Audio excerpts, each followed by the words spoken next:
All right, Kelsey, go ahead. The Board of Direct Entry Midwifery will now exit executive session and reconvene open session at 8:27 a.m. No final decisions were made and no votes were taken in executive session. The public phone line has been unmuted and representatives of the media may once again report all board discussions and actions. And for the record, Beth Iva joined us at 8:07 a.m. All right, thanks, Kelsey. So we are on item number 5 on the agenda. So Sammy, go ahead. Hello, everybody. So what I provided for you is the text of the rules that you decided that you want to look at or review for changes. So the peer review rule is here. Silke had mentioned looking at the blood pressure numbers on how people are risked out and transferred regarding how high their blood pressure is. And then the one I can't see what I'm saying here. And then the IUG, oh, there it is.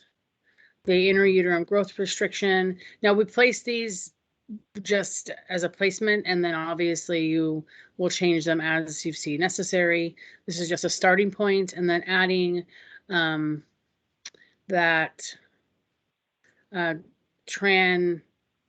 drug to the approved legend drugs and devices for maternal use. So I provided you all of those rules, and now it's up to you to make changes to them, recommendations, that then if you get them all done today, then we'll move forward with setting up or trying to set up a rack.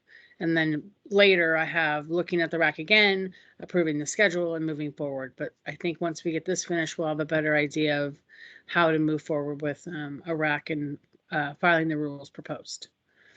So with that said, take it away.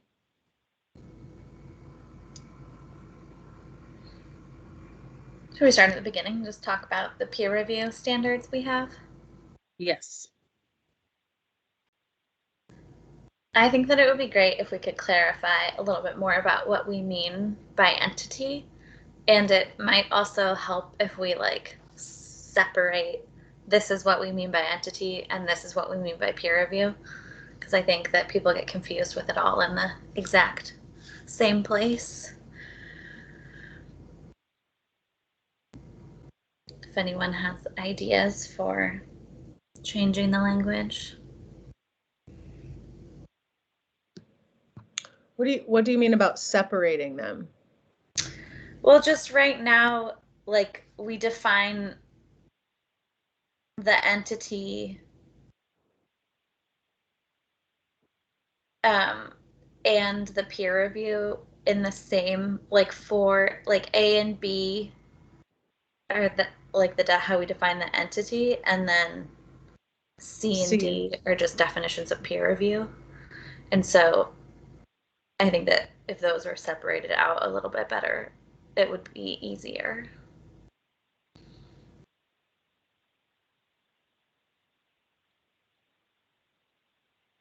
Like C and D could just go under like under number 3, actually, where it's describing peer review. Right, they're already there, so it's just must be with providers who perform community births.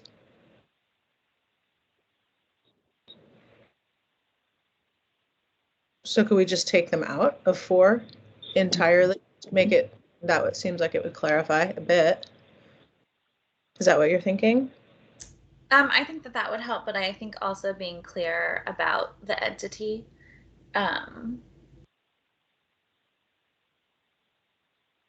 Instead of the word entity, sorry, this is Beth. Yeah. Instead of the word entity, do you want to substitute a different word like professional society or peer review organization? What are you thinking? Or what are we thinking, I guess, as a group? I think peer review organization could be good. I think the name of it maybe isn't as important as what it does.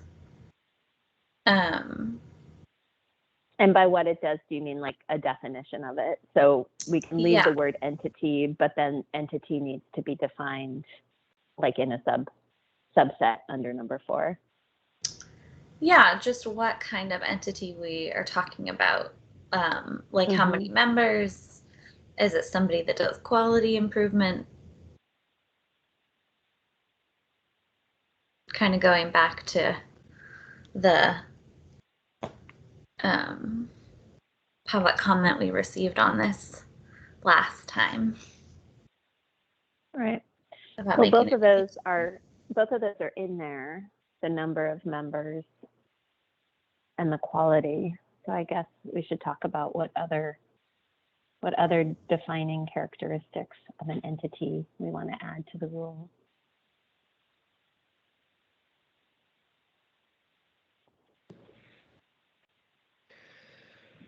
I think one of the other recommendations previously was some kind of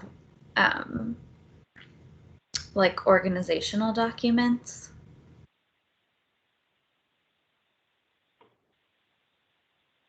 Did you say organizational document? Yeah, I think the recommendation was like a charter or something written that specifies how they do quality improvement process.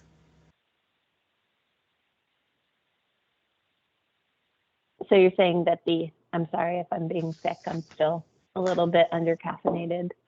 So the entity, so you're saying like in the rule, it should say that the entity has an organizational document.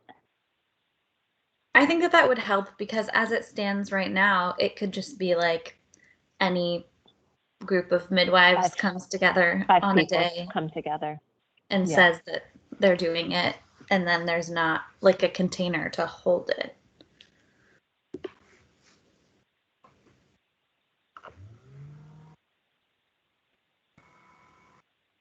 Like the way it stands now, the entity doesn't have to last longer than the peer review session. And that seems contrary to something that's actually doing quality improvement work.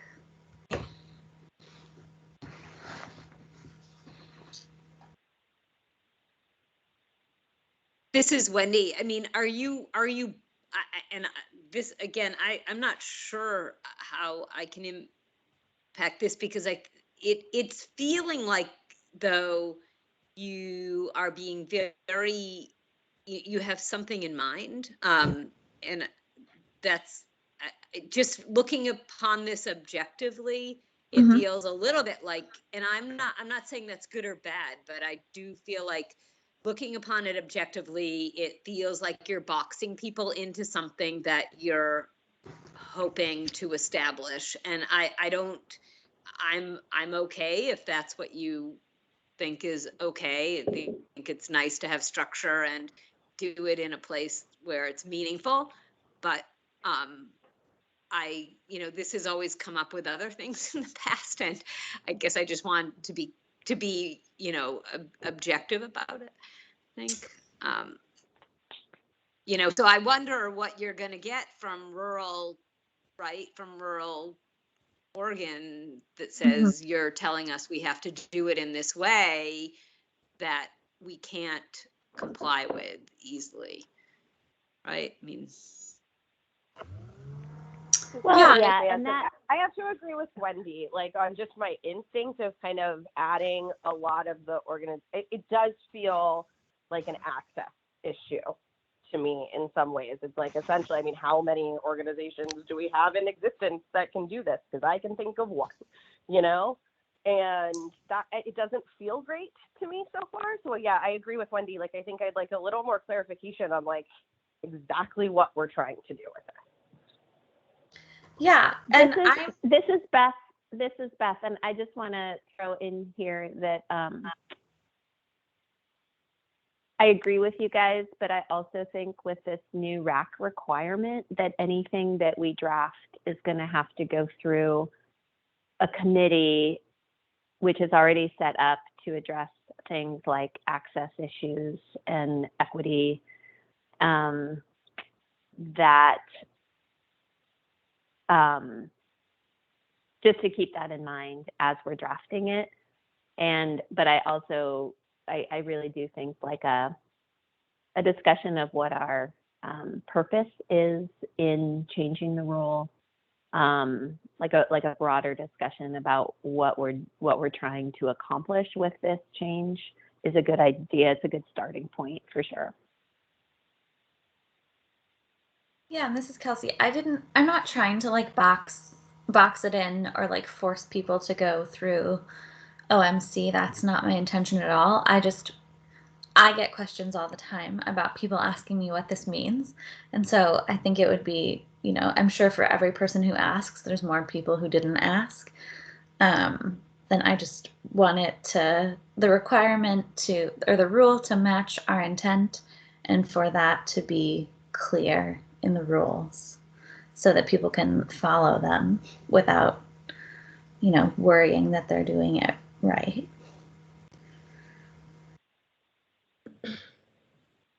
So this is Meredith Klein. I mean, my impression of what this like spirit of the law is, or of the rule, the intention of the rule is that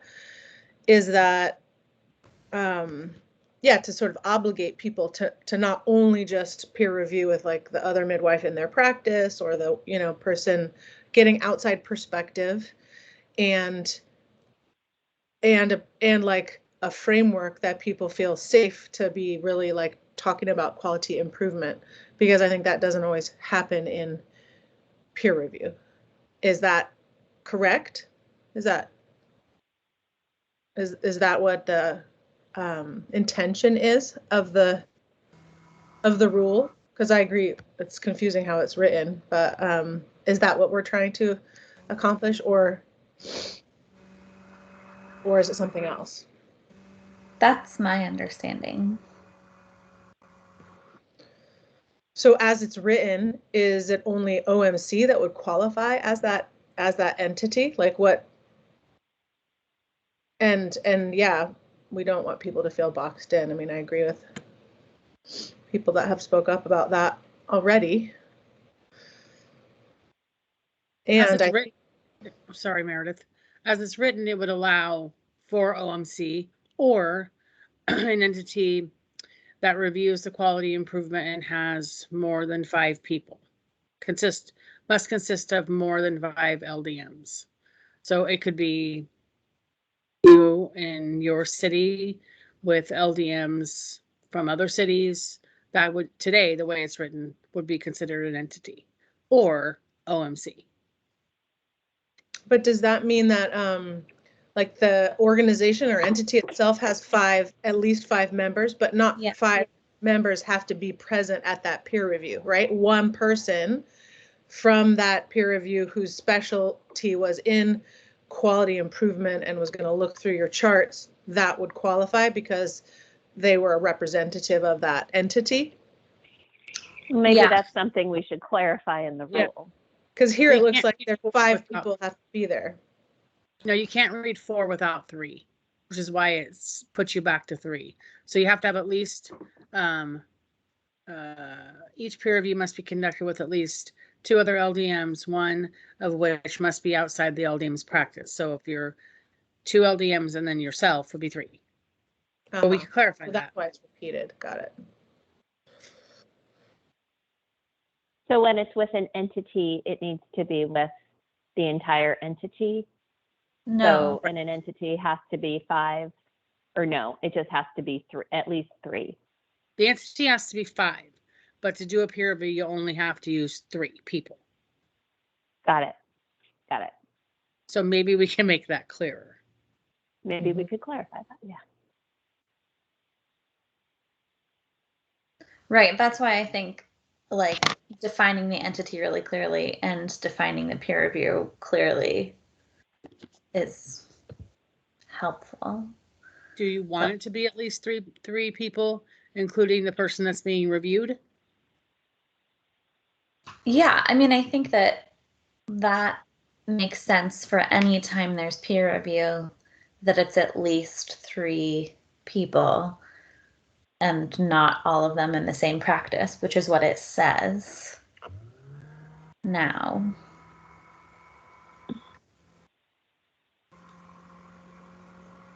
So the person being reviewed and then 2 other LDMs outside of the practice. Mm-hmm.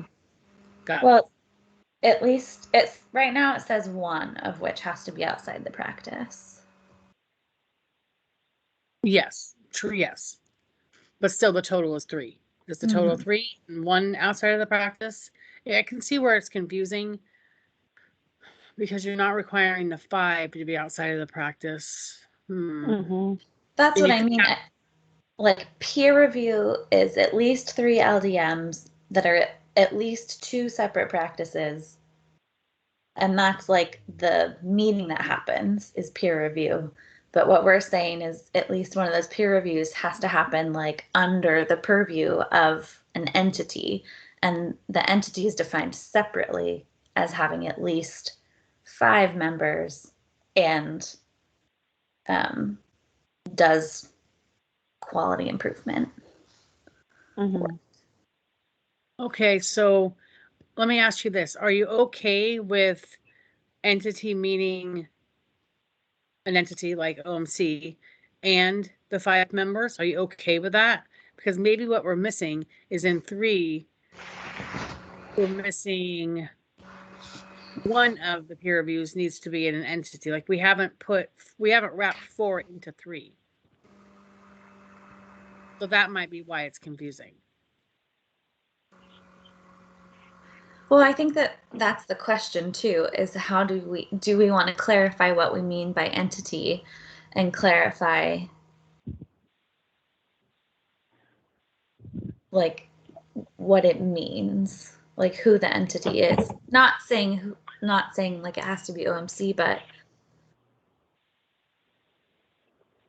Well, we can't clarify who it is exactly, but oh, sorry. I mean, we can provide more structural requirements to help define what the entity could be, and maybe we could think of other entities that you guys think would be good examples of peer review, and then we could look at those structures and then take some of those requirements and put them in the rule. That's just a idea.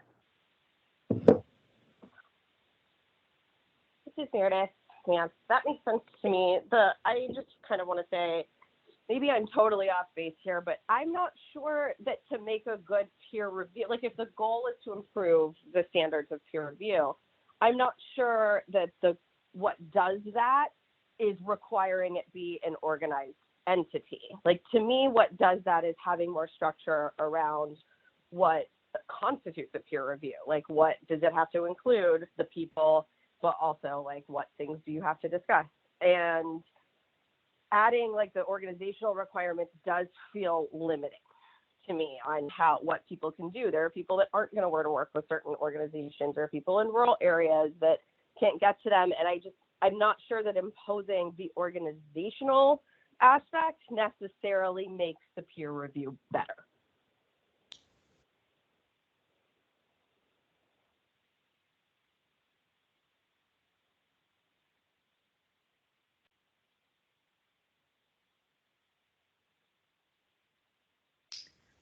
yeah, I think that my recollection of why we added that organization requirement was to contribute to quality improvement.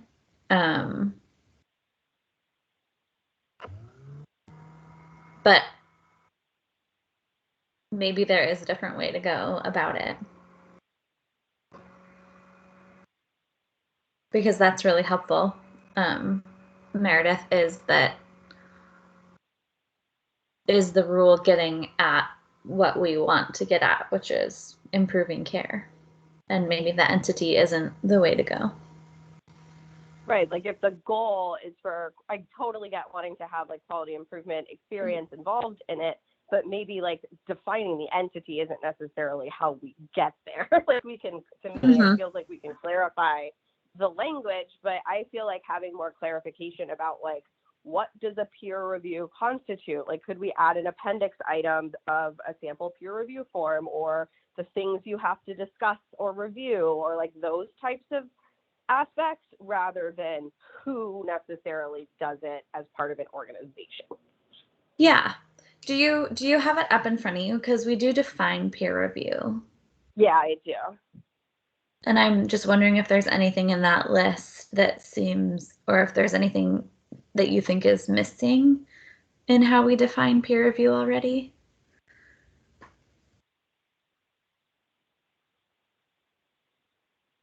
Do we, like, is there more than what's in what was provided to us, just the part that they copied for us?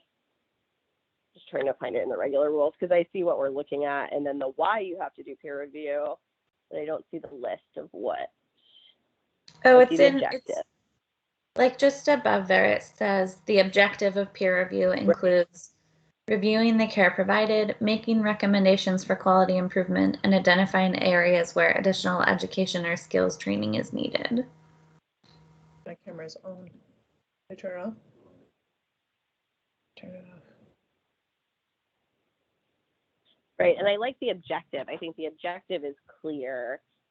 Maybe we can add, I mean, this is just I don't know, kind of brainstorming here, but potentially, rather than focusing on the entity, we could add a separate subpoint of like what needs to be included, like a full review of the chart plus, I'm not sure. I'm still like brainstorming. I just feel like my instinct is saying that the entity aspect, like I feel like we might be focusing on the wrong part. Yeah, and for context, you know, the previous version of the rule, I think this is before you were on the board, was that we just defined peer review and there wasn't this entity piece, and we added the entity piece based on public comments and input primarily from OMC, and that advice of, you know, for it really to be quality improvement, it's important for it to be in some kind of framework and like interconnected with the rest of the community. And so that's why we added the entity piece, so that there's, you know, some kind of structure holding peer review, that peer review is just one part of, was the intent, just for context. Yeah, that's helpful. You could say, I mean, here's the question, right? You could say, when doing peer review, you must document X, Y, and Z. You put that in the rule. Right. However, that's just telling them what to do. You'd have no way of enforcing that, which is fine. It's still giving them some guidance on what is expected of them during a peer review. That's a rule that can definitely be written. If I'm looking around, Moz doesn't really have a form that says this is what you, not that I can find it. I've only just started looking at it. They do have like a Sentinel events form. They may have something, but I'm not finding it, like a cheat sheet on how to do peer review. I don't see anything yet, but I could be wrong.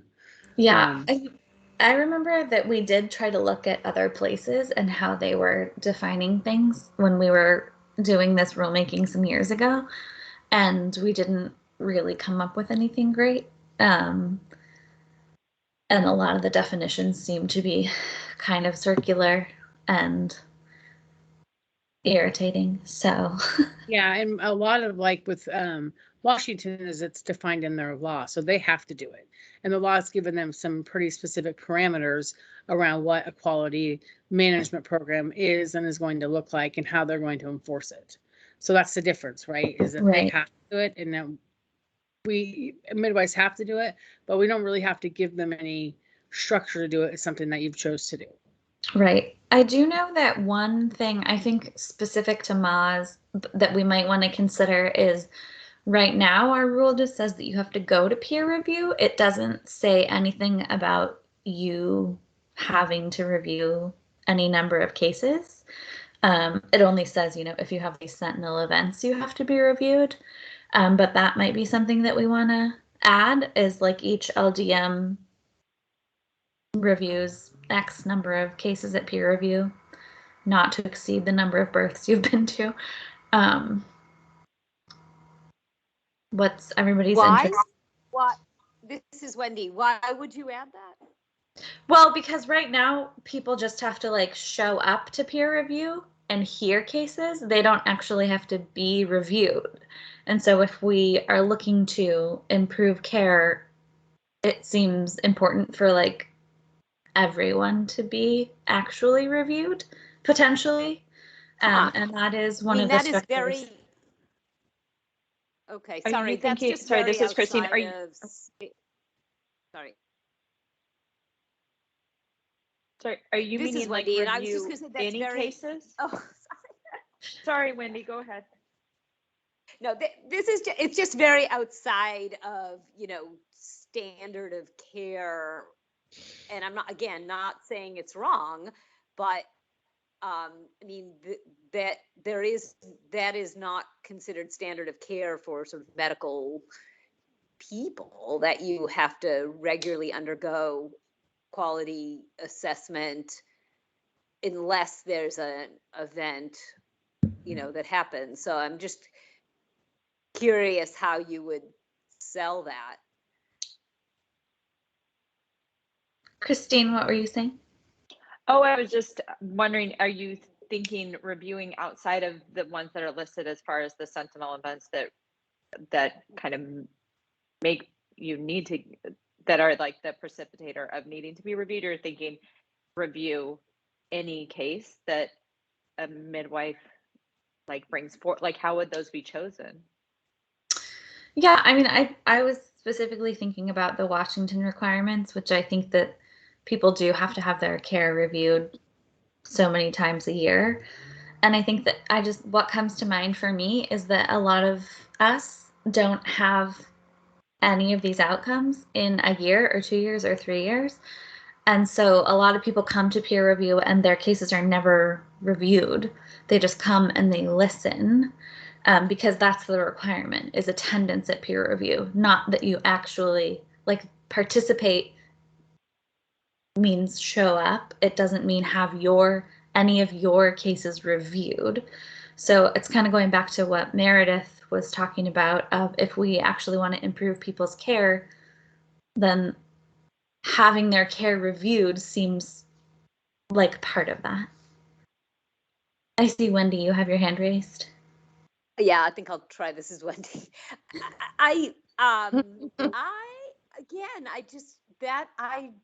What if someone is I don't know. I mean, I think you can learn from other people's great cases too, but so that's a Washington rule that people have to have their cases reviewed?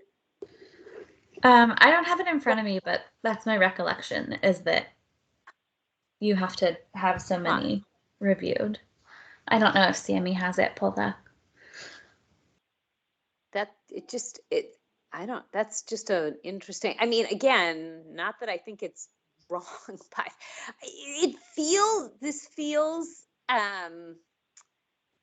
feels a little funny to me to make that a requirement, but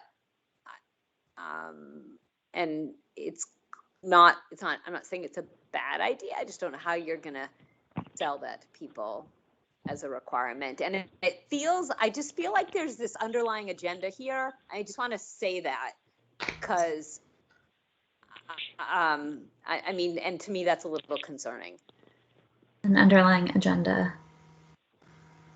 It feels like it's geared towards ONC. Is that right, Wendy? Got it. I think so. I mean, it does. To be honest, it does. Yeah. It feels like there is this, and again, I don't think it's wrong to govern people, but I feel like we're kind of masking it a little bit. And I feel like I guess if you could show me precedents for people having to undergo quality review without an event or without a concern, I'd be interested in, but I'm not used to that. I haven't seen that in medical, in our, standard medical, that's not how things happen. Sure. And I mean, I just looked up the MAS and they have to have 5 charts reviewed every 2 years.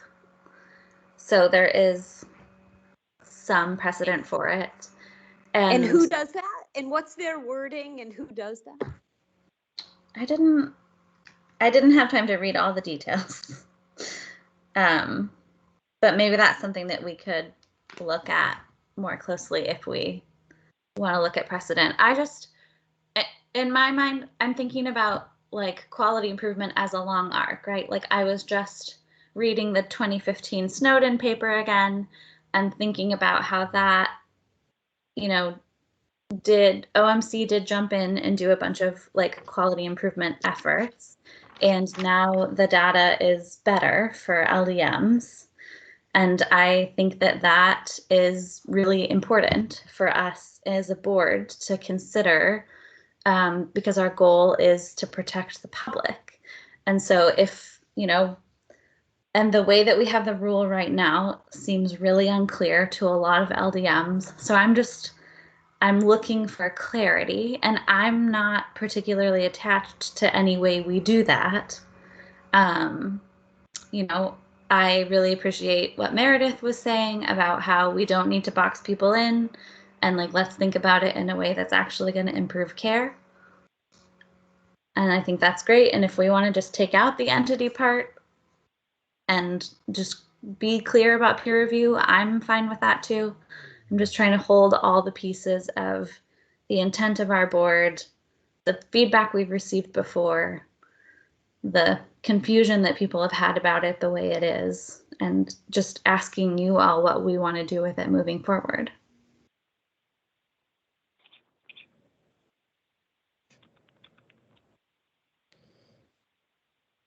This is Beth, and I just want to say that I really appreciate the purpose behind trying to firm up this peer review requirement.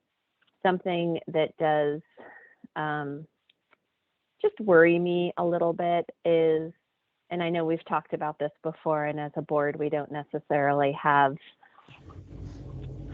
the jurisdiction to address it, but that they're just education and certification requirements are continuing education requirements and such are not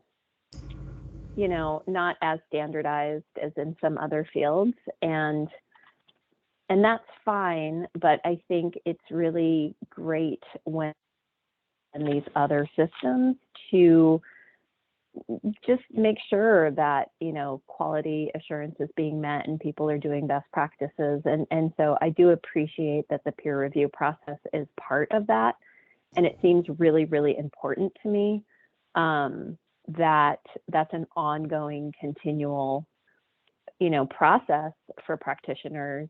And so I agree with what Kelsey says, and I do appreciate the the purpose of what we're trying to do.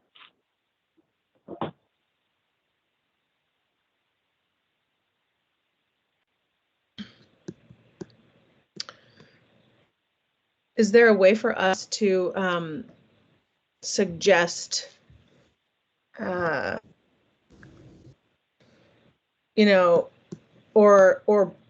maybe it makes it more confusing. I'm just thinking like broadening, either the entity, like, okay, so OMC does have a quality improvement process.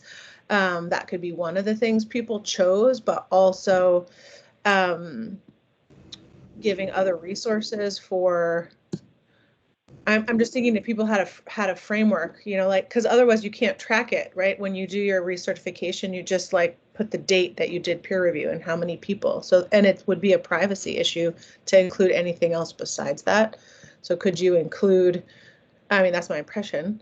Could you include something that, like giving people a framework that they could access themselves that was a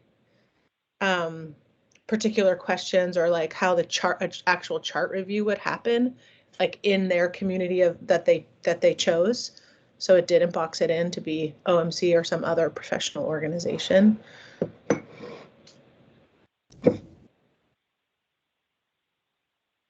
That makes sense to me. I don't know if this is overstepping or what, but if we had a standard chart that we put it, like a chart review form that we add maybe as an appendix item in the rules. I don't know if that's a thing we can do that says like, here's your standard chart, but then in the rule, they don't have to use it, but they have to include all of those things.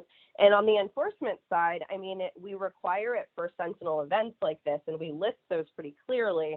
So if we had a complaint on one of those and subpoenaed charts and they don't have this review done, like that's a rules violation. Well, so there's a few different things that are coming up for me when we're thinking about this. And one is that the things that happen in peer review have rules around and laws around them that information is protected. And so that wouldn't be a part of a chart that we would get as part of an investigation, would be like any kind of notes from peer review. Is my understanding is that information is confidential and protected, both the like verbal and written things that come out of peer review. And that's one of the reasons that peer review is what it is that people can be free to say, you know, things that they might not otherwise if that wasn't protected. And then to get back to Meredith Klein's point about, you know, writing down what happens in peer review, that's our current rules are just that you have to attest to having participated in peer review.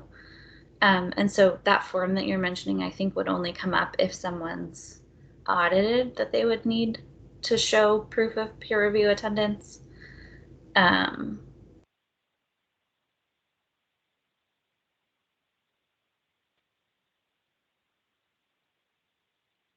But yeah, I do like the idea, Meredith Klein, about some kind of resource or guidance on like, here's how to do a good chart review or peer review.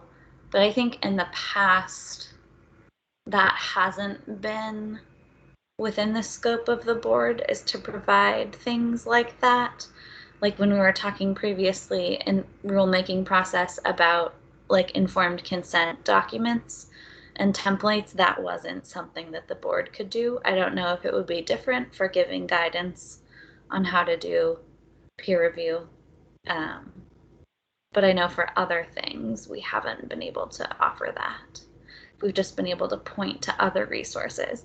So maybe that's something that we could do, is if we find, you know, if MAWS or California Midwife Association has good guidance, maybe we could point to it.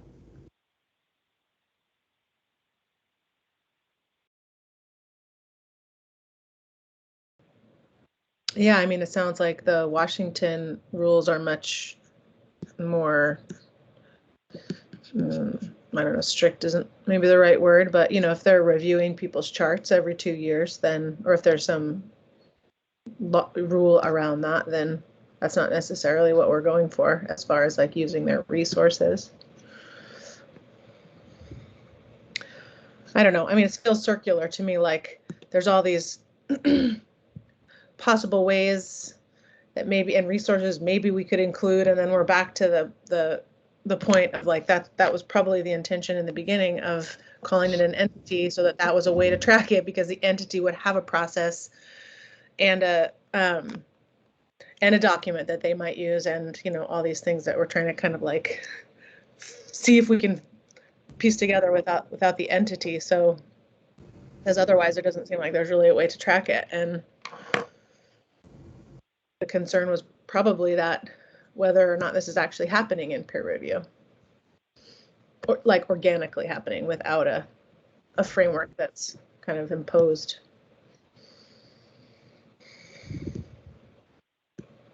So I personally am not offended by this thing of an entity, but it is unclear. So as you know, I'm still love to have it work better.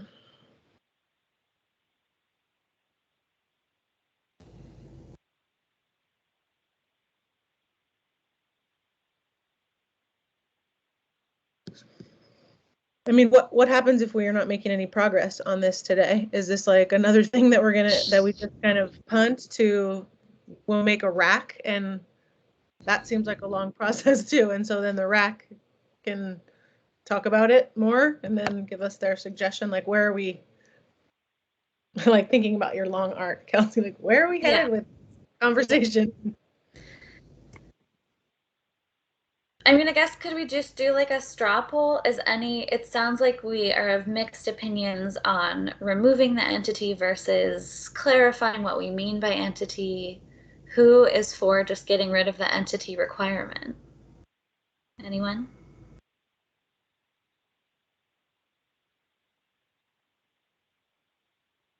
So it sounds like we mostly want the entity. Does anyone have specific language or ideas about clarifying what we mean about entity? Does anyone else think we need to clarify it even? Maybe it's just me that people are reaching out to saying, what does this mean? Kelsey, what exactly are their questions when they're calling you? Like They maybe say, that would be helpful. what is this entity? What does it mean? They don't. So they don't I understand that it's 5 people. And that's just what I tell them. I'm like, well, it's a group that has at least 5 LDMs, and They don't understand that. I think that people, I think the word entity in particular maybe throws people. I'm not really sure. This is Beth, and maybe there's a reason why we don't want to like think of specific entities and then think about their organizing principles. But I mean, I think that's probably the only way for us if we're going to further define and clarify the concept of an entity. I think we need more, just need more details in the rule. Otherwise, we leave it as is, and it's unclear, or we just take it out completely. But I'm not really sure it is unclear. It's 5 people. Well, but I think that one of the things that clearer. Yeah, I think one of the things that is confusing about it to me is that there's no kind of time frame, because it just says the entity that reviews the quality of professional midwifery care provided by the LDM, and like, does that mean if I got 5 LDMs together on a day and we said that we were doing our own peer review, then it could form that day and the peer review could happen and then it could dissolve that day? Because that's the way it's written now. And I'm just asking if that's the way we want it to be. And that was what I was saying about, like, you know, at least some kind of organizational document, like some kind of something. Do we want that? Or do we like it? Do we like that it could be something that lives for a day and does its job and then is done? This is Wendy. I mean, I just want to acknowledge that, you know, the the LDM community is a little bit, you know, mobile. I mean, you know, there are a lot of different people that come in and come out of the community. I think there are steadies, but there are people new and old. And I mean, I do worry that if you have that word, there's going to be an implication. And I feel like smart people that have good intent coming together to review cases is you can learn from, and there doesn't need to be an organizational body around it. And again, I think it just becomes very OMC, you know, heavy. And if that's what you want, then people have to all agree on it. But I think we as a board we are not a part of OMC, and we can't be pushing agenda in that way. It just looks very, to me, it just looks very concerning. So I just want to say that. I mean, I appreciate what OMC is doing, but not everybody, and I do think they've done a great job, and we can be supportive, but we can't be viewed as in the pocket of OMC. Yeah, I absolutely agree. Like the board is the distinct entity from OMC. We have different roles, we have different goals, we have different objectives, different processes. I just want us to be clear with our intent. And I'm not at all trying to say that it has to be OMC. Like I would love it if we had a chapter of NACPM or, you know, there was some other like option for people because OMC is not everybody's cup of tea. I'm definitely not trying to box people in. I'm just trying to make this really clear. And it sounds like maybe we don't want the entity requirement, if that's. Let me ask you this. Does the entity requirement add any substance to somebody being peer reviewed? Does it add any further public safety, aspect? Does it obviously doesn't clarify anything for the midwives. I mean, if you lay out an objective of what peer review is and what we're requiring, does the entity really necessary? If you're saying this is what it is and this is what you're being required to do, and with this many people, is the entity really necessary? I don't know. You tell me. I mean, I think This is Beth, and I was just thinking that I think maybe the purpose of the entity requirement was to formalize the process somewhat, that there would be an entity with some sort of quality assurance guidance, and but the way that it's written now, that it doesn't have to be a formal entity or an entity that is, in existence beyond the date of the review, and the review only needs to be with 3 LDMs, one of which is person being reviewed. Like it's almost a non-requirement at this point. And maybe what I think it was Christina suggests, like maybe just giving more guidance on the, if we can, I guess, giving more guidance on the peer review on like what should be covered or what could be covered for best practices. Maybe that would be more effective at getting what we're trying to get at. I could,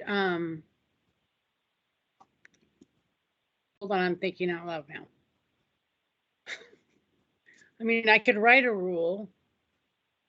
I could write 2 rules, try to better clarify what we've got, and then try to write a second one for the RAC to review that maybe removes the entity, but maybe says best practice for peer review includes, but it's not limited to, and I don't know, whatever you would be looking at in a case review.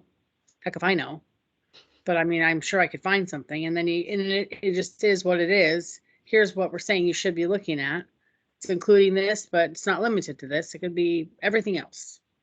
I mean, maybe that would help. So I could try to clarify what we have more and try to maybe write a new one that removes the entity, but clarifies more on what were the expectation of the board without boxing it into saying you have to do this. And obviously we don't have a mechanism in place to review those documents. It's just being suggestive. That's saying when you're doing this is really what you should be focusing on. Would that be helpful? maybe. Wendy, I see your hand is up. And then Christine. Yeah, I mean, one thing that's happening through the Oregon Perinatal Collaborative Transfer Project, right, is moving some of these quality or, chart review, peer review, whatever, I guess it wouldn't be called peer review necessarily, into the hospital. I mean, our hospital allows for the cases to be reviewed all the time. Would that not count then if we're making these very prescribed, requirements for what's considered a review? Our review currently, peer review in general, regardless of the entity, does specify community birth providers. Right, that's what I'm saying. Yeah. Is right. I mean, that's why, is it too prescriptive? I mean, you know, one could argue that a review with hospital providers is a very adequate review, and isn't maybe an important part of it. And you know, so I'd like to maybe allow for a review in that way to count. You know, I mean, I think we're trying to help this happen in other places as well. And I don't think it precludes it from happening in a hospital setting okay. as long as it meets the other requirements. Having two But do we LDMs need practice. yeah, I mean, do we need 3 LDMs? I mean, that definitely doesn't typically happen. We often have 2, but I mean, that's what I'm saying is we're making these prescriptions for situations that I get, but are we being too prescriptive?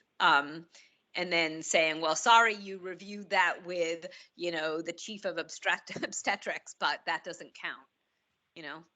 Well, we'd never be looking at that, so we don't have access to it. So, I mean, really, and when you look at this, it's all, we're requiring it, but at the end of the day, there's no regulatory authority to say you didn't do this. What we have regulatory authority over is saying you didn't, you know, in renewal. I mean, you're not getting through renewal unless you check the box, right? Saying you did peer review.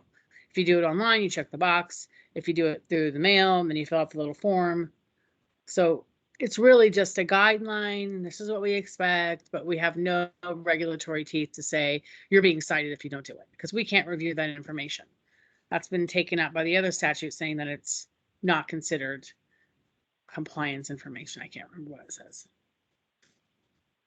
So, Yeah.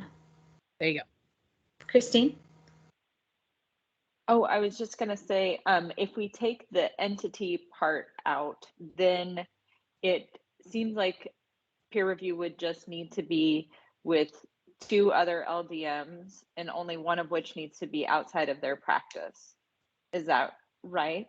So it just would be the person being reviewed, an LDM outside of their practice, and then possibly their practice partner. Yeah, that's exactly what it would be, and that is how it was before. And like Beth was saying, we added this entity to try to like help for the intent was for peer review to happen in some kind of container, in some kind of structure. And so that was, you know, the basis of my idea of adding some kind of organizational document to that so that it is more of a structure. But if we don't think that, you know, more clearly defining the structure is necessary, then we should probably just remove the entity requirement altogether, is kind of the way that I see it. And there's a lot of pushback for the clarifications I've suggested, but then nobody was interested in removing the entity requirement altogether. So I guess I'm a little bit stuck about what you all want. And I wonder if you look at it for the whole rule, where we've got, here's what a peer review is, here's what the entity is, and then the Sentinel event piece where we require, board's requiring you have this reviewed by the peer review entity. Maybe that's, you take out the entity because you've got the Sentinel event piece. That's really what's important, right? Is that you're having those big ticket items where something bad, a bad outcome is being reviewed, so that you education, what not to do next time, blah blah blah. That's really the crux of what we're getting at, is what's going on in those Sentinel events, and are you having those reviewed? So maybe that's how we remove the entity, because we did those at the exact same time. Yeah. We added entity and Sentinel events at the same time, and maybe the entity just doesn't make sense. Yeah, and I don't, it doesn't sound like there's anyone who doesn't want the Sentinel events part.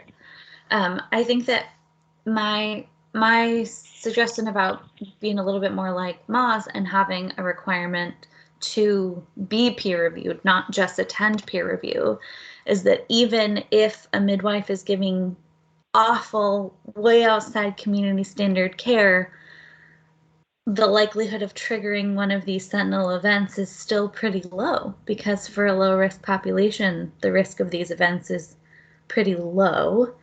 And so that was, you know, if you were reviewing a case, even though it's a normal case, and getting feedback on that, then, you know, somebody might see something and say something that would prevent one of these things. That was kind of my intent behind having a review at least one case, however often, is so that, you know, we can try to prevent some of these things. And I understand what Wendy was saying about how that's not, you know, at all standard of care in other systems, but I don't know that, but part of that to me that is different is that it is other systems, and you're within a system and your care is seen by other people, versus, you know, one LDM could work by themselves all the time and no one is seeing that care and no one is reviewing that care. And it just feels like a little bit different to me. Don't get me wrong. I mean, my inner core completely wants, quote, oversight. I really do. I worry just about, because it costs money to join OMC, right? And so I'm assuming there's some financial aspects that would have to, if OMC became sort of that overseeing body, or at least if it were perceived as that way, that would be a problem, right? You don't have to be an OMC member to attend peer review. And it's for any provider, any midwife provider can. And to have your cases reviewed there, I mean. Yeah. There's no cost associated with it.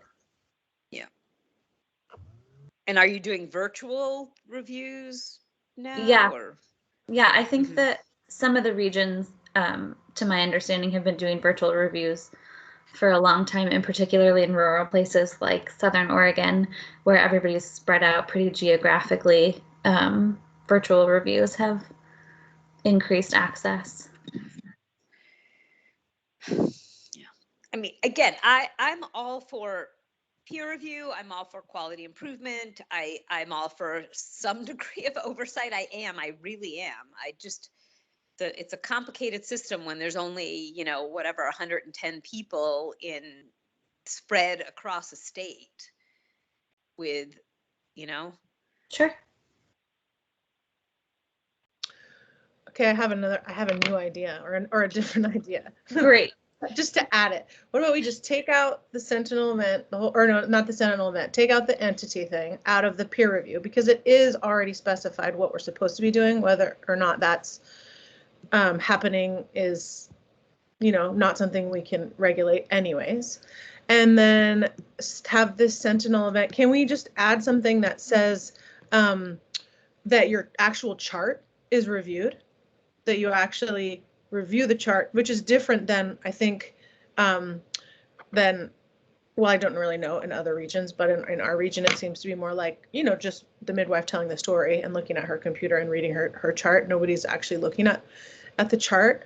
But, you know, recently our practice, we did have like 2 other midwives look at our chart for, it wasn't even something, you know, it was borderline blood sugars, just to get more perspective. And it was so helpful to have other eyes on the chart, you know. And again, that's not something we can regulate that people do, or even provide them like a form to do it necessarily, but maybe that's just a way to like add another layer of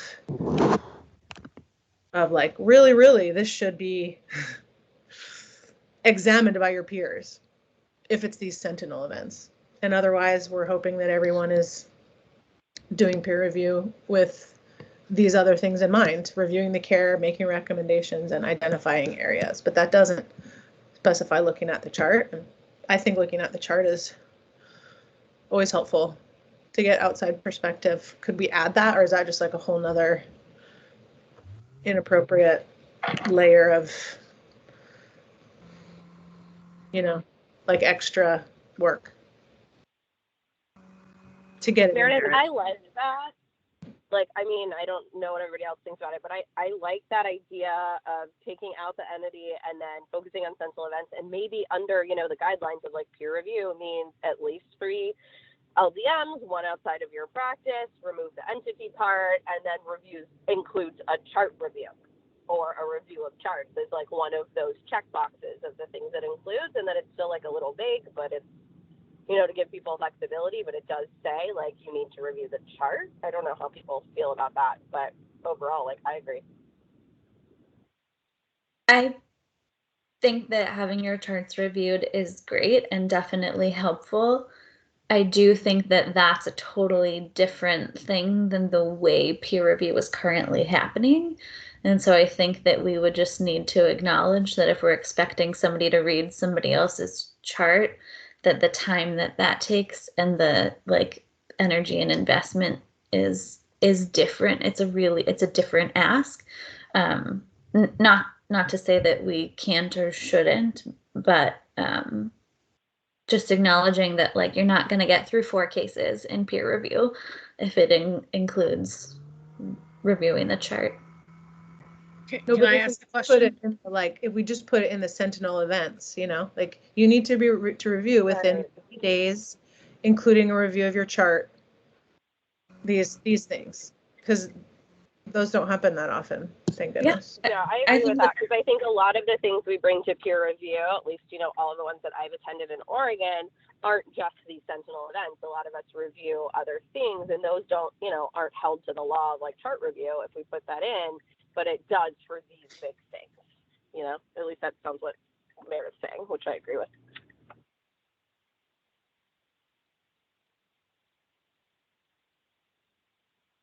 Sure. I like the idea of adding a chart review to the Sentinel event peer review, if that's in our scope to request it.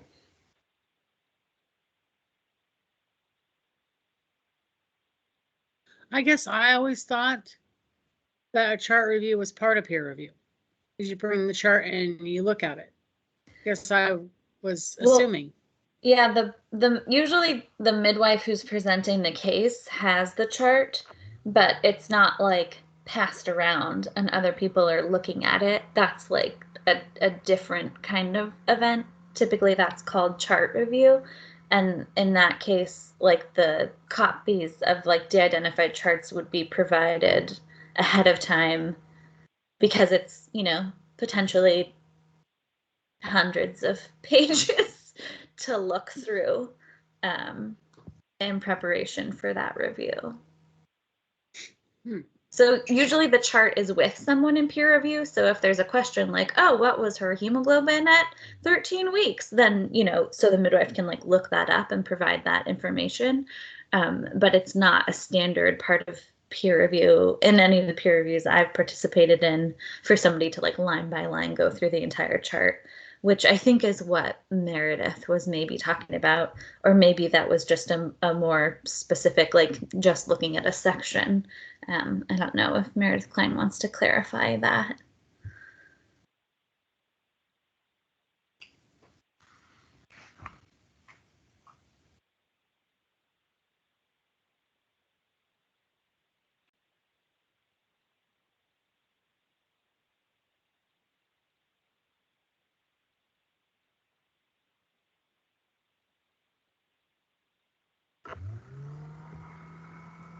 Well, we've definitely talked for quite a while about this one rule, and we have other rules that we wanted to get to today. So did we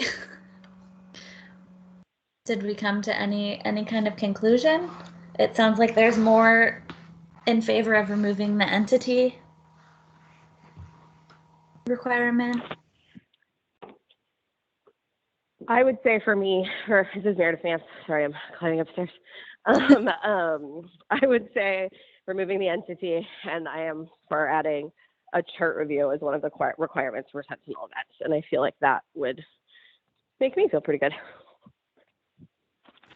So this is Beth. Should we ask Sammy to draft like a proposed language, and then we look at it at our next meeting and tighten it up to then after that go to a RAC? Sure. That sounds great, Beth. I can do that.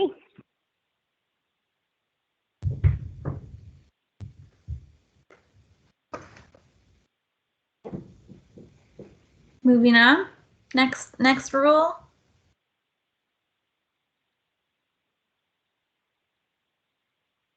I think all the rest of our recommendations are about in the practice standards section.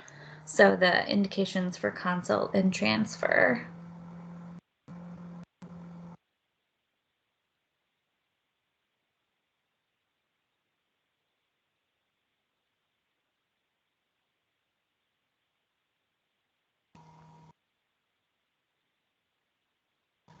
And it looks like it's just looking at the hypertension numbers and then the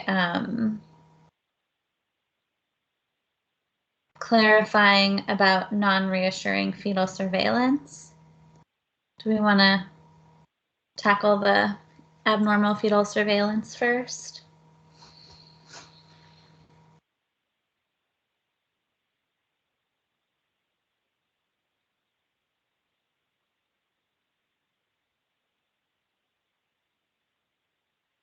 Okay. That's just it's just the addition of the IUGR, right?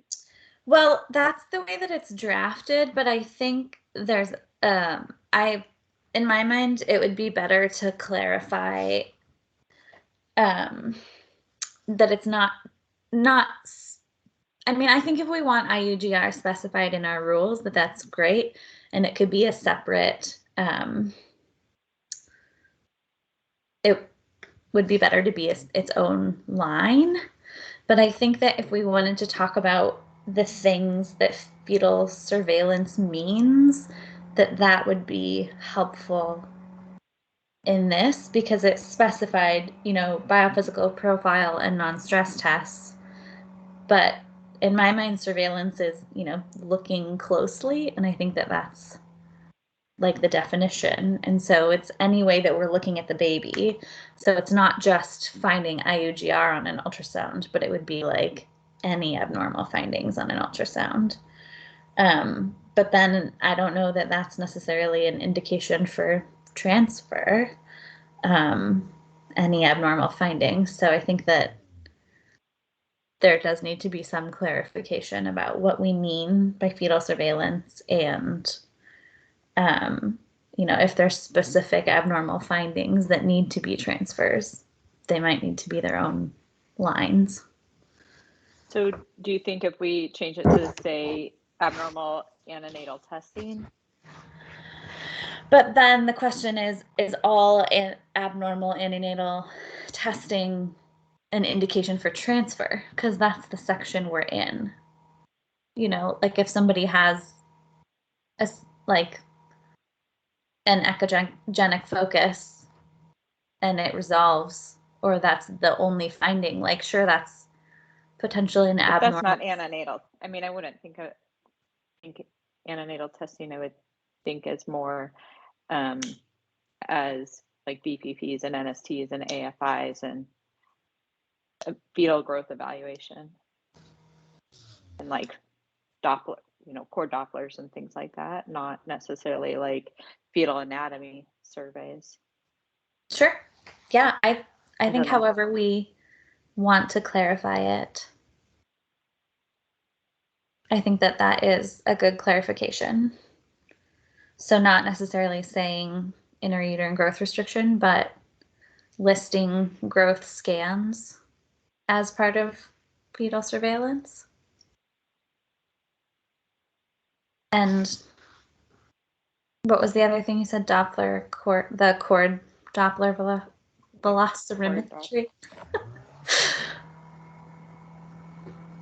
Yeah, umbilical cord Dopplers, but I don't know that. I mean, I feel like if they're getting those, they're already going to be transferred, most likely. But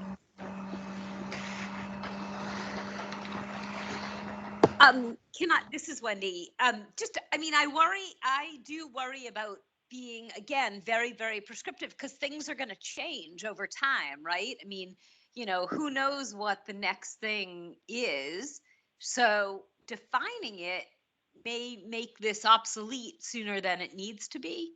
Um, and I can't pull this up for some reason. I'm having trouble. And I'm just, are we in the indication for consult, or are we in a transfer? So we're in the It's- indications for transfer, and it's in the abnormal fetal surveillance testing, and it says including but not limited to. Yeah. And I think the way it is now is that it says biophysical profile, non-stress tests, and accelerated auscultation testing, but we wanted to add. Okay. The draft is that it says intrauterine growth restriction, but I think that we should just add growth scan in the way that it's listed, because we're just saying abnormal results of these surveillance.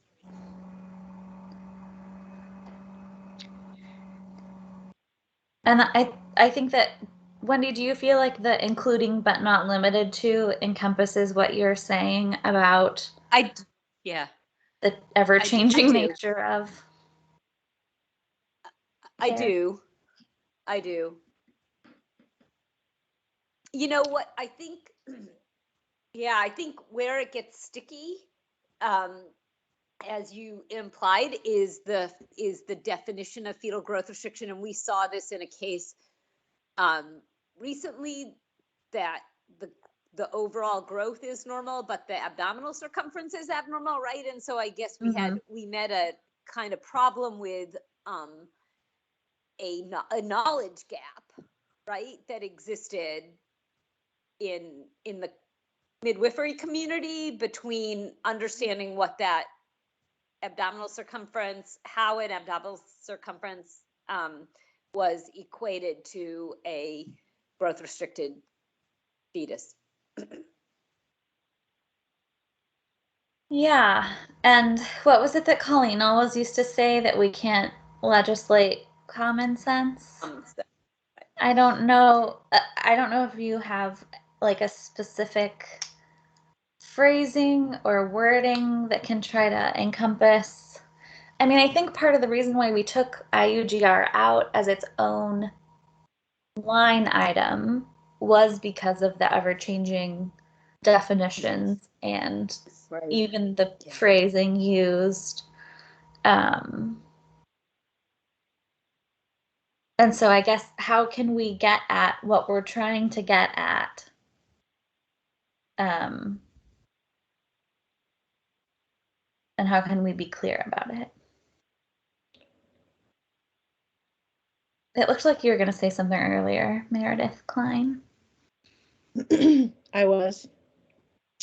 And what it was why don't we just make the IUGR its own line item, which is what you were just saying that was in there before. I mean, because technically in our rules are, the fetal surveillance testing that we're supposed to be doing starting at 41 and a half weeks is this biophysical profile, non-stress test, or an AAT. Doing an AFI is also listed in there as an adequate thing to be doing twice weekly. So I don't know if that should be in there or not, but it's true. Intrauterine growth restriction isn't like exactly in the same category as far as what our fetal surveillance testing is required. I like it as a separate line item. I mean, I wouldn't think that a IUGR baby is appropriate for home birth, really. Yeah, and I think that where it maybe is getting muddled is those proscriptive things that you were talking about is post-dates fetal surveillance, but that's not the only type of fetal surveillance that happens. Sure. Yeah. And so do we need to make them two separate lines? I don't know if this actually helps with the clarity issue. I'm just kind of brainstorming. But if we made IUGR a separate line item and instead of just IUGR, would it help if we wrote diagnosed IUGR? So like if it's in a report as IUGR, then it's not legal to proceed, you know?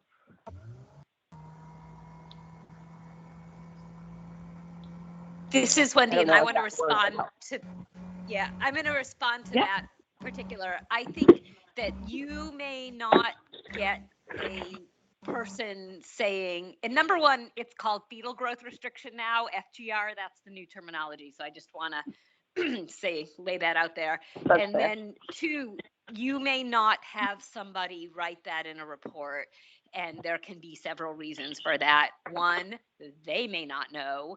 Two, it may be, understood that an AC of the 9th percentile is growth restricted, and they're not defining it because it's already been defined in their head or in the literature. So I wouldn't wait for somebody to say this is fetal growth restriction. I think that has to be something that somebody knows and interprets and said this is abnormal. And Kelsey, I do want to just say, I don't feel like you need to distinguish between post dates or whatever. I think just saying abnormal fetal surveillance should be able to encompass throughout the spectrum of the pregnancy. And I think we should just have one item that incorporates everything. So Wendy, in that, do you think that it would be adequate to just include, growth scans in the list that we currently have? Or how would you phrase it? I think you could include, I don't even know that you need to say growth. I mean, I think you could just say, Ultrasound. including but not limited to fetal ultrasound. I mean, there are lots of things. And again, it does leave it a little bit open to interpretation, but if something bad happens, people need to be interpreting correctly. And so if they haven't, it's a knowledge deficit that we've got to come to. We cannot, as you say, regulate common sense. If somebody sees some terminology in a growth report that they don't understand and then fail to follow it up, that's against the rules. So yeah, I think my only hesitation in just adding ultrasound in general is there's so many ultrasound findings and so many that could be considered abnormal, but some that wouldn't necessitate transfer. Like I had a baby that the very bottom of their colon was showing as bright on an ultrasound. And that's technically an abnormal finding, but in all of my consults, it seemed like even if the baby had an imperforate anus, that wasn't necessarily contraindication to home birth, because even if there was an issue in the neonate, there was time to transfer. So I think that's my only hesitation in saying all abnormal ultrasound findings are indications to transfer. But I mean, maybe we also have the rule about, if an abnormal finding resolves, then somebody's back in our scope. So maybe it could be addressed that way. I'm just trying to think. But is it also sorry, I'm sorry, this is Wendy again. Is it also under consult? I mean, because there may be, so maybe we somehow need to have that under consult, because we're not able to define every abnormality that needs to be transferred. Exactly. But if there is something that a midwife considers unclear, then they're obliged to consult about it. And a patient needs to, even if you feel like an imperforate anus doesn't require transfer, it may be better served in the hospital, and a patient deserves the opportunity to understand the risk benefit of delivering at home with that finding. Yeah. I mean, in that particular case, there were maternal factors, which we were really balancing the benefit of, I'm not criticizing. I'm yeah. just saying Yeah, I'm everybody just- needs consults. Absolutely. And there were, I mean, like, I definitely did consults in that case. I'm just trying to, like, how can we, think through the implications of the way that we write the rule, and is it going to do the thing that we want it to do? I mean, what I want this rule to do is to make somebody stop and think and question and look up and, make a decision around, right? I mean, that's what I want. I want someone to be thoughtful, and then if they aren't thoughtful and something happens, then they haven't,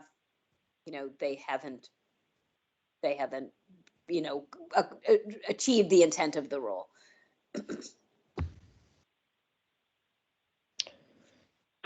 Then that intent does sound like consultation to me rather than transfer, I think, right? I don't know.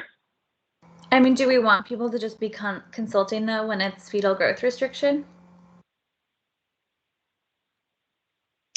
I'm happy with it just saying fetal growth restriction in there, just adding it. And I get it that it's not, if we're not just talking about post-dates testing, that it could go in the same line altogether and not make a separate. So fetal growth restriction, whatever is the appropriate term. I think that the way that this rule is phrased right now, it's saying that any of these tests have abnormal results, so it would just mean including growth scans, because it's already saying when we have an abnormal result.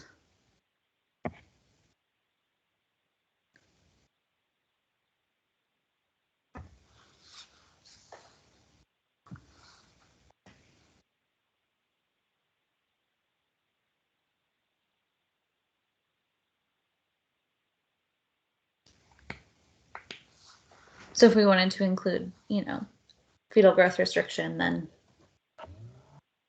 adding growth scans. Although then does that... I think if you could add growth scans, you're going to get you could have a BPD that's less than the fifth, or less than the 10th percentile, or a femur length that's short, which, is less than, if they have a short femur, it's more indicative of like a chromosomal abnormality versus growth restriction, or just constitutionally a short kid. Yeah. So it sounds like maybe we want fetal growth restriction to be its own line.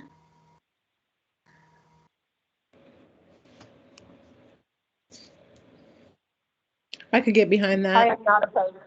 Yeah, I'm not opposed to having FGR as its own line. That makes sense to me. Okay.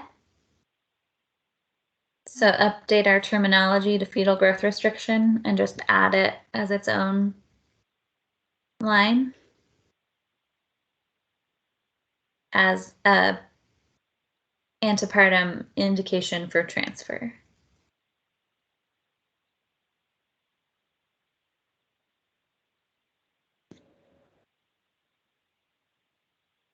Sounds good.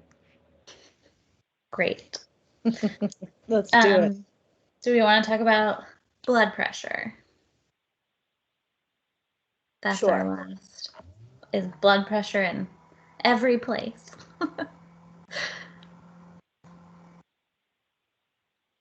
What's the problem? I am not actually clear on that. I don't remember why we're looking at it. I think it's because Silka made a comment in the public comment last time about how many sort of transfers were being made when people were just really right on the cusp with no other indicators of preeclampsia. I mean, not like gestational hypertension is its own thing, but and especially right now when the resources and access to hospital care and transporting even to the hospital is delayed, or people don't have as good of access because of COVID. That was my impression. Oh, now that you're saying that, Meredith, I'm remembering that I thought it was part of COVID, and I think Zilka clarified that she was saying this even before COVID was a factor. was that the way our rules are set up, she felt like was causing unnecessary transfers. And then if they like one, Can you just, so one blood pressure that was like 140 over 82 or something, and that in prenatally, and then they have one blood pressure in labor that is also that elevated, and then they need to go to the hospital because it was brought down, right? The level used to be higher for what was tolerated in labor than it is now. That was what I remember about her mentioning. It looks to me, maybe I'm reading it, but it looks to me like says indication for consult, and pre-existing hypertension is an indication for transfer. Is that not how it's? So I think there's blood pressure in like many different places in our rules, and they're all highlighted. But I do remember specifically talking about someone, coming into pregnancy with a pre-existing chronic hypertension, and that being an indication for consult. It looks in here like it's, an indication for transfer is what it looks like to me with pre-existing. On page 14, it looks like it says consult. Indication for consult number 16 in pre-existing or historical medical conditions. J is hypertension at or above 140 over 90. Mm-hmm. So that would be a consult, but then if it continues to be that high in pregnancy, then are we still in consult hypertension? Do we want to start with the first one in the rule? Just start with the first, or no? The first one's under antepartum transfer, I believe. Or we can go back and forth, it's fine.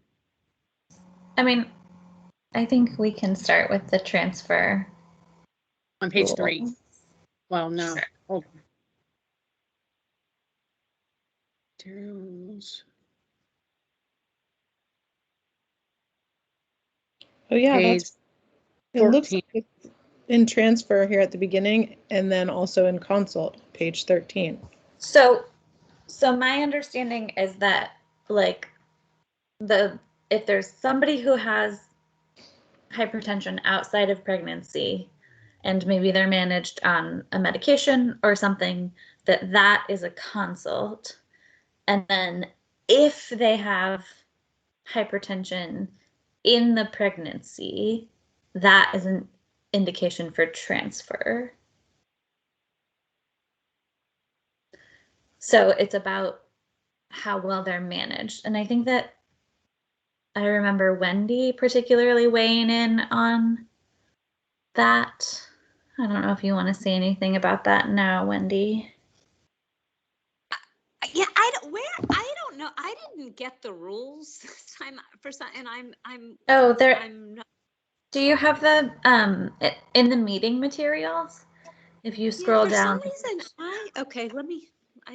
I'm just having, it's in April. It's in April's email. Is that, sorry, I was on two different. What can tell me what you want me to weigh in on.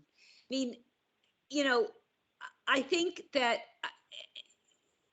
I think that we have to be very, very clear about, physiology in pregnancy, right? Yeah.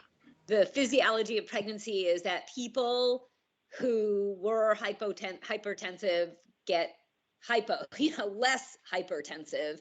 And so if people are hypertensive in pregnancy, it's a bad thing, and it's not low risk. And I think we need to be very clear that is not a low risk patient. And in my opinion, the disease of hypertension in pregnancy is a huge spectrum that evolves in a way that we can't predict and is not a low risk pregnancy. And it needs to be taken seriously. It can't be, muddled around. It needs to, just be managed in the hospital, because in my opinion, you know, hypertension is unpredictable and can be really problematic in lots of ways. So I'm never going to change what my recommendations are, and I think it's very clear in guidelines that nothing about hypertension is low risk.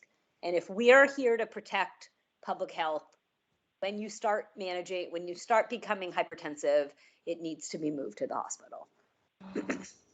And Wendy, that's my recollection of when we made these rules, is that we were really looking at the evidence and that the evidence was clear.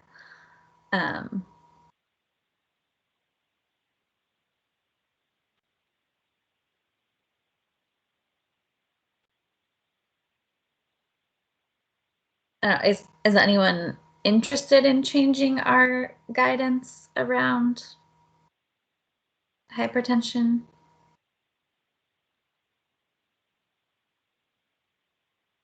I feel like if we did want to do that, we would need to do another evidence review or have some other kind of basis for why we were changing.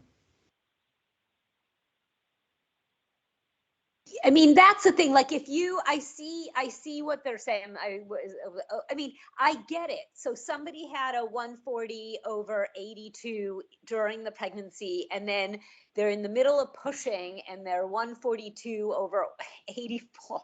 Mm-hmm. I mean, you know, again, you need to have some common sense, but you know, that patient needs to be watched, right? I mean, and so I'm not advocating for immediate transfer, but certainly that needs to heighten your awareness and evaluation. And if they happen when we are predicting they're going to happen sooner, rather than like once at, you know, 25 weeks and once when they're pushing, you know, that's one thing. And if people are interpreting this in a way that's making this very, very, you know, restrictive and making a move, well, then fine, I don't care. I mean, that's the safest thing to do. But and so if we're going to be erring on patient safety, I'm all for that.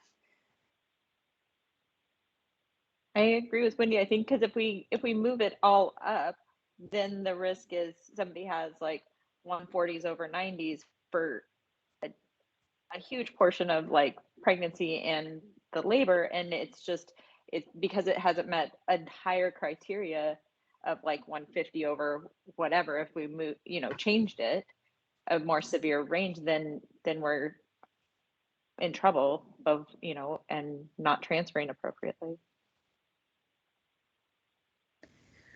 Do we want to change any of the guidance about the timeline? Because right now it just says, you know, in a few different places, at or above 140 or 90, more than 4 hours apart. Do we want to put any kind of, you know, something between 4 hours and the entire duration of pregnancy?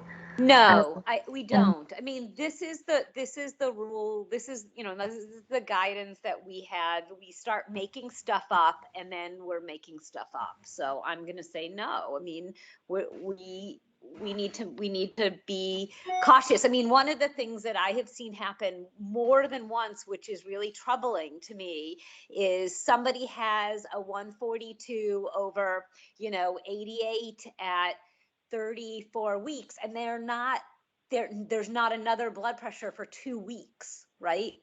I mean, that's a problem.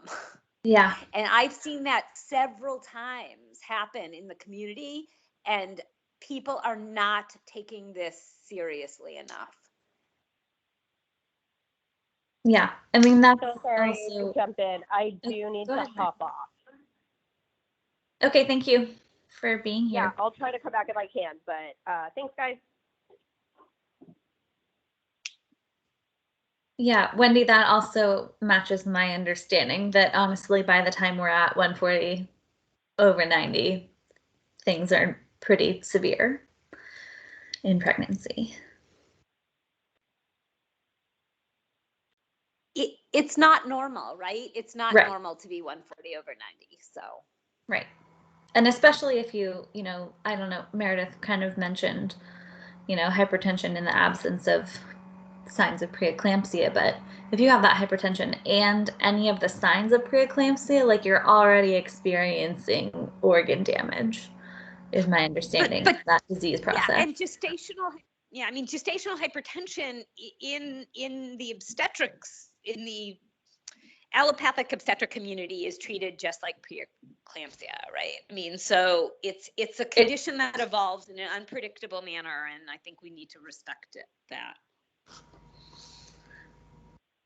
So it doesn't sound like we have any changes to make about our hypertension rules at this time.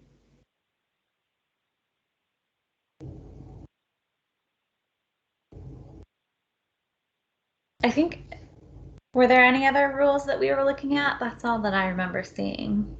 Just the addition to the legend drugs and devices. Yeah. But it's just tranexamic acid. I think that I did have a correction to that. My understanding is that med is actually administered by IV. So I think it's listed in the oral section, but maybe Wendy could clarify, or someone who's used it. Yes, it is an IV medication. Thank you, Christine. What are you looking at? Oops, TXA. Which one? Oh, well, TXA is also a PO. I mean, there is a PO version of TXA when we talk about it in. Yeah, I mean, I need to look. I mean, when we talk about it, using it acutely in obstetrics generally, it's an IV version, which is, relatively safe when you push it slowly. But there is a PO version, and I would need to look up the literature on using a PO version acutely. We do it in the emergency room sometime for people who are bleeding with menorrhagia, and I wonder if it's not like a cool adjunct for legend drugs and devices. I mean, so I could look up its use orally in OB. It's I super haven't seen safe. if it's obstetrical. Yeah, it's safe, it's cheap, and it could be a good adjunct. I don't know. Yeah, I really would love to see it added to our formulary. Whatever kind of route of administration is available and acceptable. I would too, personally. I mean, it would require a safety. It would just like, it would have to be taught for administration if it was given IV. But what do you need to do to get? I have to ask Silka this. What do you need to do to get a drug added to this? I mean, I think that's us. I think we're doing it right now. The statute says we can use antihemorrhagics, and TXA is classified as an antihemorrhagic. So if we add it to this list right here and approve these rules, then it is added. Yep, that's correct. So can we put this on hold? Because I mean, the other thing the thing about it using it IV is it does require careful administration that would require training. So you wouldn't want to just throw that in there without a training piece. Yeah, I think. And then we would need to clarify route of administration, right? Yeah, that's what I was saying, is that it's listed. Although methergin is not clarified as a route of administration. It is. Yeah, that's true. It is? But yeah, it's not. There's different sections, and so oral. You're right. I'm sorry. You're right. Yeah. It is. I take it back. You're right. Yeah. Shoot. Okay, so you're talking about giving it orally.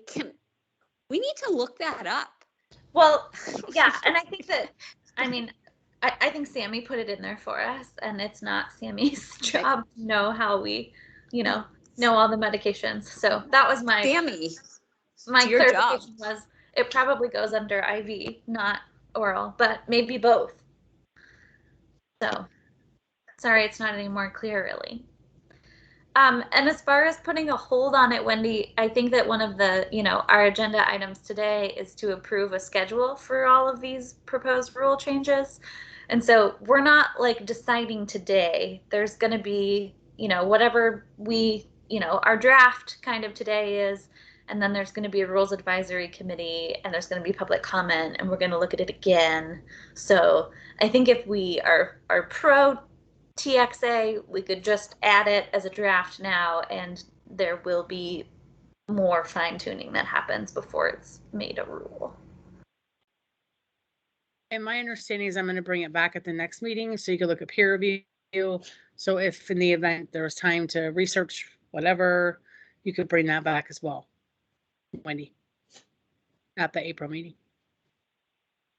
Thank you.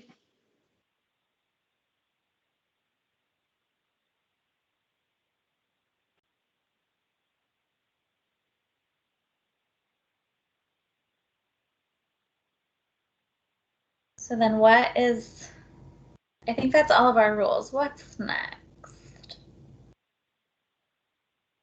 Do we want to talk about this schedule? I feel like, didn't we vote on that last time and approved it? Is that wrong? You were going to, but then we weren't sure because you wanted to bring it back. So no, Okay. it was not an official approval. So is that something, do we want to look at the schedule then and approve that today? Do we need to approve that next time if we're going to talk about it again? If we're going to deliberate more first, or can we just? It looks like I added in one more meeting of you guys deliberating. Yeah. Smart. Yeah, you know us so well. Thank you. I do. So how does that schedule look? Does anyone want to move to approve it?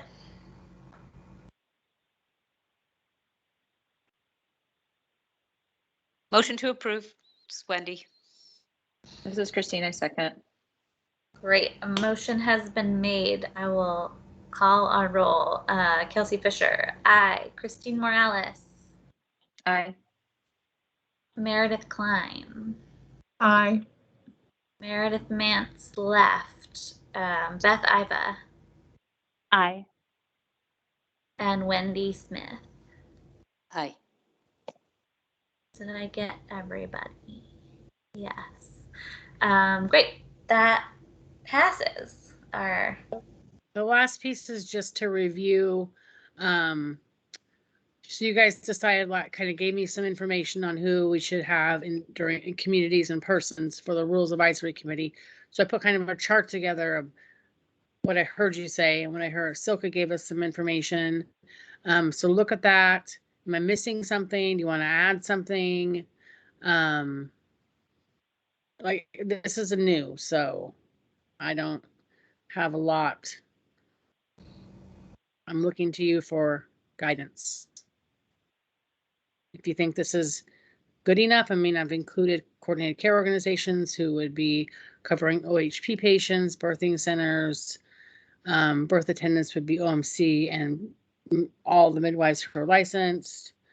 Multiracial communities is Forward Together, who Silka recommended, and then Healthy Birth Initiative is Black, pregnant, and African American women. We have small business owners as licensees, so I put us. Are there other areas I'm missing? Is there some medical community I'm missing? And then the last piece is I put down who your traditional membership is. Oops, went too far. So usually you have 3 midwives, 2 CNMs, 1 obstetrician specializing in maternal fetal medicine. And then at the last meeting, there was a recommendation to change it to a physician that practices in a hospital setting, and then a pediatrician that specializes in neonatology. And at the last meeting, there was a recommendation to change it or add a naturopathic physician that treats newborn and babies, or a family nurse practitioner that treats newborn and babies, and 1 consumer.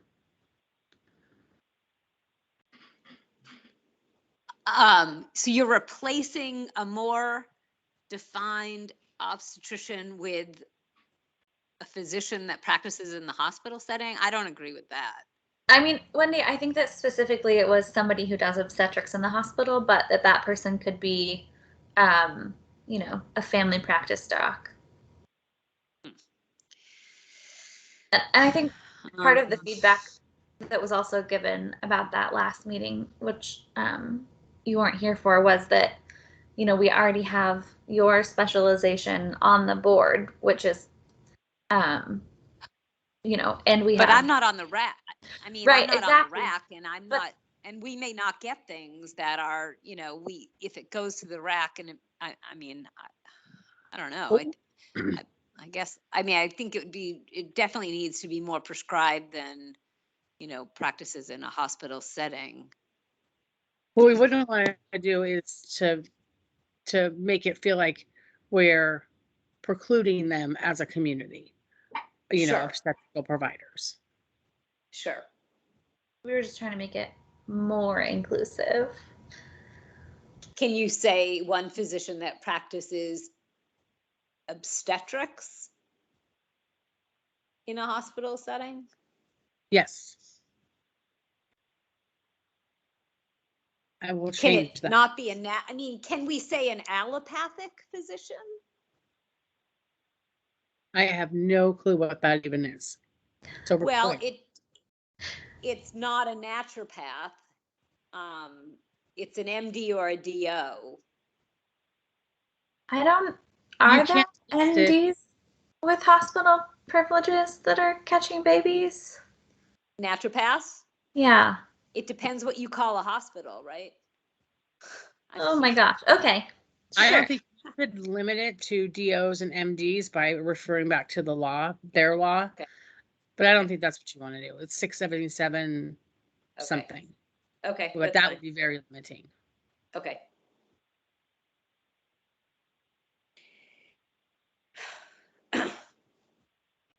And then there Do was a those recommendation. So this is just Heather real quick. You just want to make sure to identify whether there are different interests between those people who have those different types of licensure, or whether those interests would be the same, and that might help figure that issue out too.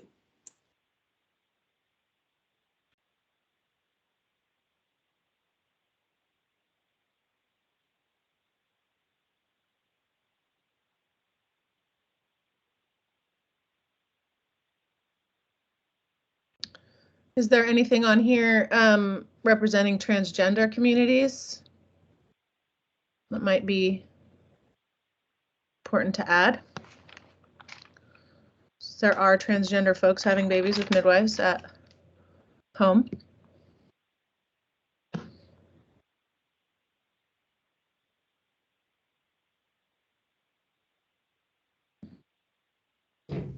Meredith, I agree that the interest of LGBTQIA+ folks definitely need to be represented. And I have a contact for that added. Yeah.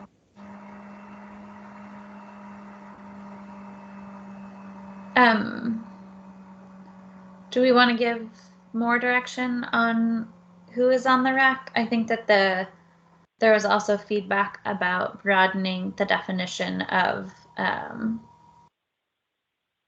pediatrician to just a neonatologist to an ND or an FNP who takes care of babies.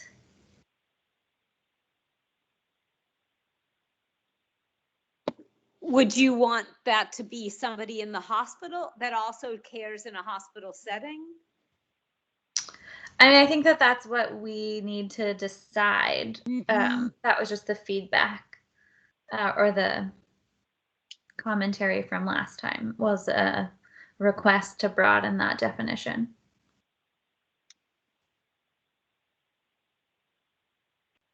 I mean, I feel like, don't we already have that? We have like a naturopath that cares for newborns and babies and a nurse practitioner that cares for newborns and babies. I think having a neonatologist or a pediatrician that practices in the hospital, you know, maybe a pediatric hospitalist or something like that, gives, I don't know, voice to higher, the potential for higher risk needs of infants and newborns.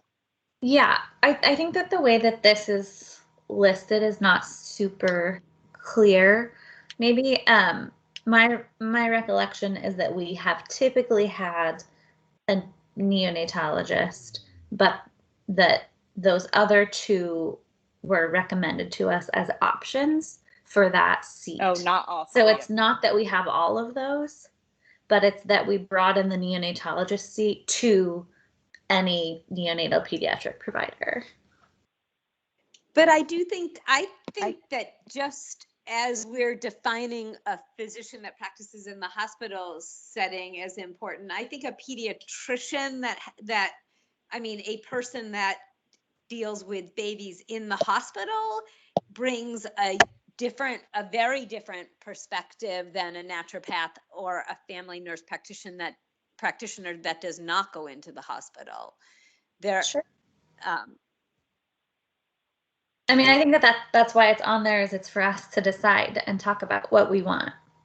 That was just the recommendation or the request that was put to us last time. So, I mean, and again, I think we defined earlier that there's no minimum or maximum membership, and there is chaos that you have to think about, and then there's the ability to actually get the people together, but I think that given that there are 5 midwives and there's no distinction necessarily. I mean, those 2 CNMs could be midwives that have nothing to do with a hospital setting. I do think we have to be very mindful of balancing that hospital inpatient representation. So, I think that we either need to define one of the CNMs as someone who practices in a hospital setting at least as well. Maybe, do we need 3 direct entry midwives? I don't know. I don't know.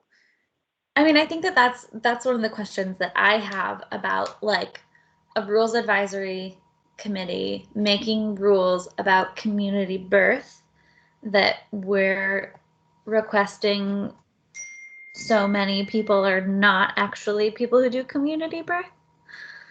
And I don't know, I'm not very familiar with like other types of rules advisory committee, but like, does the medical board have midwives on their rules advisory committees? Like, if we're making rules about midwives, it makes sense to me that it's primarily midwives weighing in on it.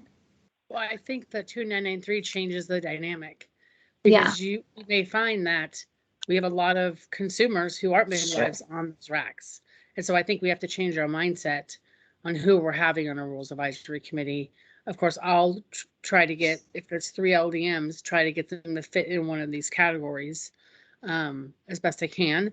But I think we have to think of it in terms of broader than we have. But no, usually, at least in the boards we generally have it more practice-based. Who's in the practice is on our rules advisory committee. And then we have a few consumer and a couple medical practitioners. That's usually how it goes, but not always.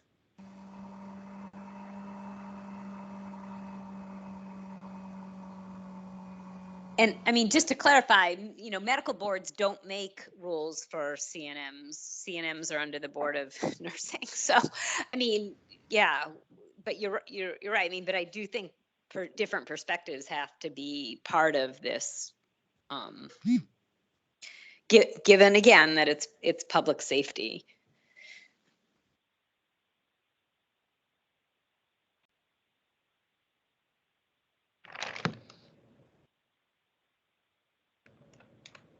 Well, we are coming back next time to look at the rules. So this will be available if you have more people to add, and maybe I can pinpoint more communities and we'll look at it again. How does that sound? That sounds good. Thank you, Sammy. Okay. Thank you. I also wanted to say this is Meredith Klein, and I need to be driving somewhere shortly. So I'm gonna, when I hang up on this video, I'm going to call in, and I have a 512 number. So that'll be in like 5 or 10 minutes. Great. I think our next agenda is the public and interested parties feedback period. Do we have any public or interested parties present who wanted to give feedback? There's still no one on the line. Okay. This is Trampus. There's nobody on the line. All right. So then we're at our next executive session. All right. Then Should I call in now then? And just so that I'm already on the phone when you turn over, does it not matter?